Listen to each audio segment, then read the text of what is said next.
Poderoso Chefão, filme de estreia do novo quadro aqui, Sessão TBT, onde eu vou eleger alguns filmes que já passaram, não necessariamente filmes antigos ou apenas clássicos, mas filmes que não estão na sua data de lançamento para comentar aqui, porque já que as postagens do YouTube geralmente se direcionam mais a novos lançamentos de streamings ou filmes que estão em cartaz no cinema, eu resolvi criar esse quadro para me dar a liberdade de comentar de filmes que já passaram, que eu tenho tanta vontade de comentar, como A Criada, Cisne Negro, Orgulho e Preconceito. E deixo também aberto para que quem tem interesse em saber de algum filme que já passou e que você gostaria de ver o comentário aqui no canal, deixa aqui nos comentários. Eu sou Julia Rigaud, esse aqui é o meu plano sequência, e se você curte análise de filmes e listas de indicações, já se inscreve aqui, deixa aqui o seu joinha, ativa o sininho para você ficar sabendo dos novos vídeos e vamos lá falar do Poderoso Chefão.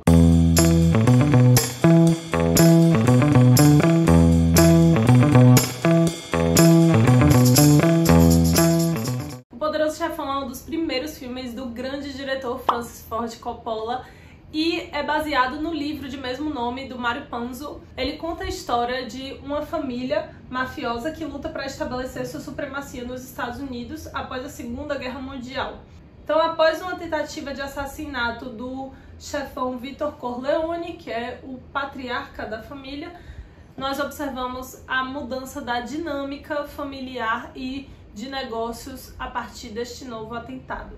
Vale um aviso aqui de que esse vídeo vai ter sim spoilers, porque como uma vez eu já escutei, já que eu assisti esse filme recentemente, quem ainda não viu Poderoso Chefão merece o spoiler. Tem algumas sequências que eu quero poder usar as cenas de exemplo, é um clássico. Quem ainda não assistiu, vai lá, assiste, depois volta aqui pra conferir a crítica. Então vamos lá. A primeira coisa que eu pontuei pra falar do Poderoso Chefão é a importância de um gancho bem feito. O que é o gancho? É a primeira cena do filme. A introdução, digamos que é a sequência inicial. São um conjunto de cenas que apresenta os personagens, as dinâmicas, enfim, o contexto, mas o gancho é de fato a primeira cena, quando abre a tela, o que a gente vê. E o gancho do Poderoso Chefão é muito interessante para que a gente entenda, a partir do diálogo do Don Corleone com o seu amigo, a gente já percebe o quanto aquele homem é uma figura de respeito, o quanto ele é um homem poderoso e importante, como que as pessoas vêm até ele meio que para pedir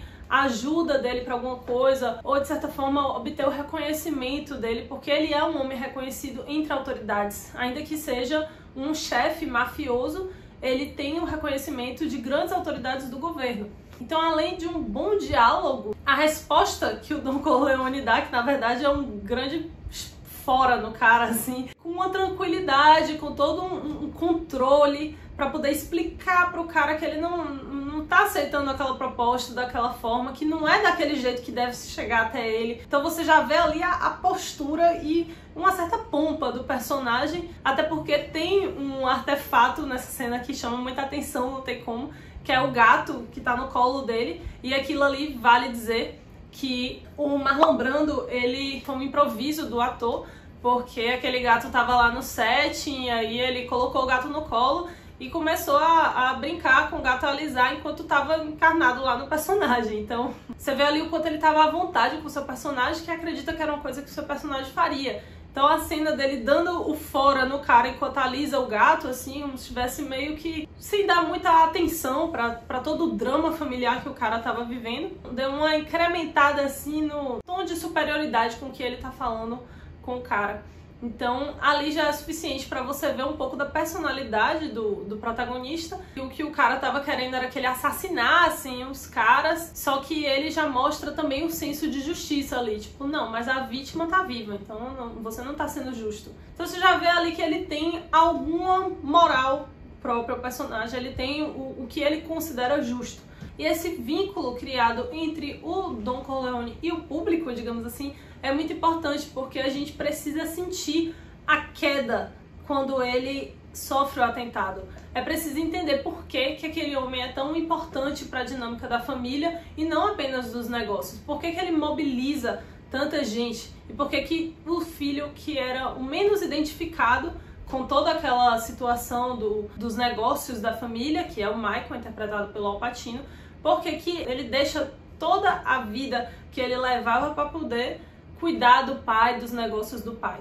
Então, quando o filme apresenta bem o seu personagem, ele também retira o personagem de cena, dando o impacto necessário. E eu preciso falar de algumas curiosidades dos bastidores da produção do Poderoso Chefão, que meu amigo Marcos Magalhães, que é ator aqui em Salvador, me deu muitas informações a respeito do trabalho que foi feito com os atores e algumas coisinhas, alguns detalhes que tem no filme que são muito interessantes. Então, o Marlon Brando, que fez o Vitor Corleone, ele teve espaço de improviso na sua performance e ele teve uma participação na construção da expressão do personagem, porque muitas vezes o ator já vai com uma atuação direcionada, mas nesse caso foi o Marlon Brando que deu esse aspecto mais pacífico, apesar da gente saber que o cara é sangue frio, perigosíssimo.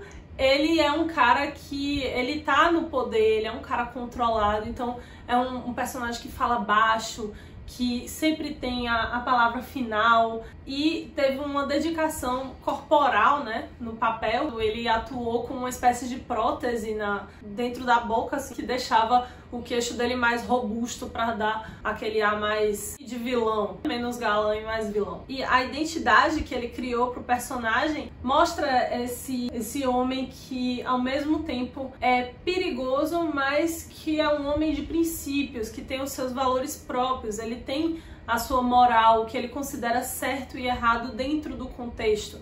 Então, ao mesmo tempo que é um cara que se dedica 100% ao negócio, ele se diz um homem que dá valor à família, né? Ele tem aquela frase que ele fala: um homem que não passa tempo com sua família não é um homem de verdade. Dentro das limitações daquele universo de crime, ele tinha a sua moral. E ele passa isso para os filhos. Então você vê uma interação consistente em que a família está sempre se preocupando com o bem-estar da família. Isso fica claro que foi um legado do Vitor Corleone. Você vê mais uma vez a moral do personagem quando ele renuncia à vingança pela morte do filho e pede para que todos façam o mesmo. Então você vê ali um homem que tá dentro de um negócio sujo tentando jogar limpo. E finalmente, embalados pela trilha sonora de Nino Rota, que conduz o ato final, a gente tem uma cena que deixa evidente o novo homem que Michael se tornou, onde na vida dele não tem mais espaço para dramas familiares e, de certa forma, não há mais um espaço para família, porque é extremamente simbólico aquela conversa que ele tem com a mulher e ela finge que acredita no que ele fala e não, vamos tomar um drink, assim, vamos ter um momento pra gente.